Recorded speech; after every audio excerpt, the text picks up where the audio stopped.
Alright, this is cars versus motorcycles versus semi-trucks. Which is better? I think motorcycles are going to be better, but it depends on how you look at it, and it depends on the motorcycle or cars you get. And first off is cars. Everybody uses cars. There's like more cars, probably more cars out there than like motorcycles and semi trucks, and everybody drives it. You see on the freeway, there's a lot of cars and there's a lot of traffic because a lot of people have cars and people don't know how to drive.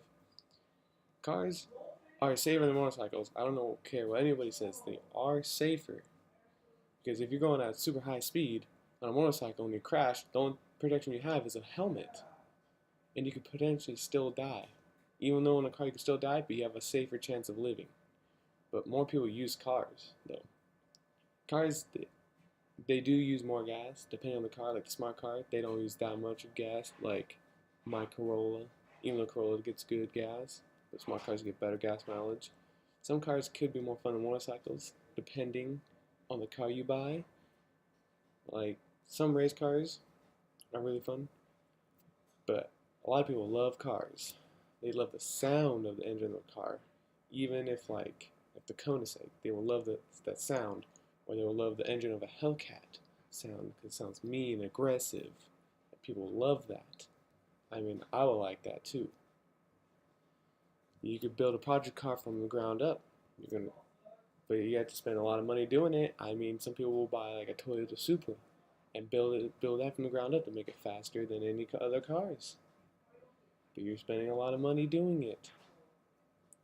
Or you want to build like an old car, like a 1969 Camaro. There are more parts in a car than a motorcycle. Yes, there are more parts in there, and it means some parts can break, or multiple parts can break, and you're spending more money on the car than a motorcycle.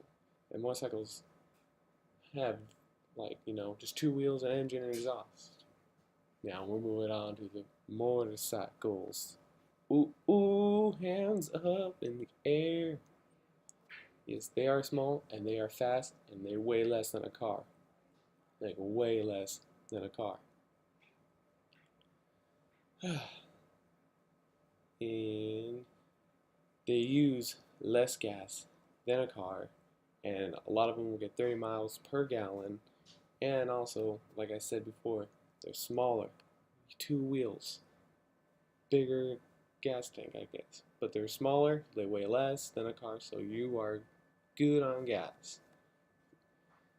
And also, there's less body work to work on the car to keep it nice and clean than a car. Easier to take care of, which is super easy, And like a car, you have to spend like hours trying to make it nice and pretty, clean the inside of the car. Also, motorcycles help your coordination and where you're going. Also helps with your balance because some people will fall. It's like riding a bike, except you have no pedals, and you're basically trying to balance yourself on the bike, and you have to lean to turn, which helps. They do cost less. They're way easier to clean than car. Like I said before, you have to clean the car, the rim, or you have to clean the inside of the car, like everywhere inside to make it nice, presentable. Like I said, motorcycles do cost less, and they are a lot faster than a lot of cars. Easier to park, like way easier to park.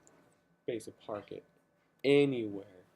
Like you park it like on the freaking sidewalk, or like park it right, like you go like right between cars and park if you wanted to. But I don't think people would want to do that. There's freedom. We have a lot more freedom on the motorcycle. Feels like you have a lot more space because you have nothing surrounding you, like a cage in a box, like a car, and you can feel the wind in your face if you're not wearing a helmet. But you can feel the wind, the nice cold wind in your face. Now we're moving on to semi-trucks. Ooh, ooh, yeah.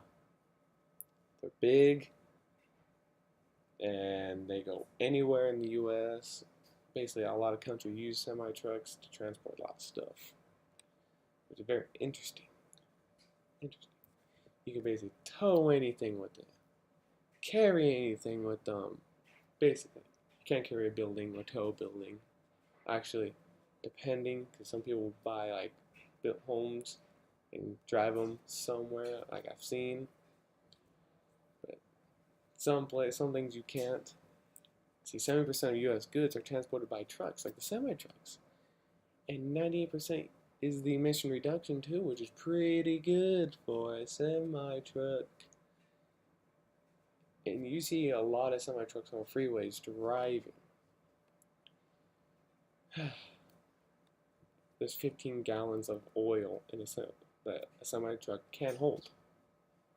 15 gallons. That's a lot of gallons. I mean, you can put multiple gas tanks on it too and carry them.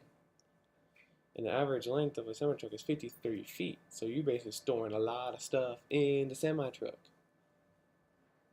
18, yes, there is 18 wheels on the semi-truck. So it can hold all the stuff they're trying to carry across country.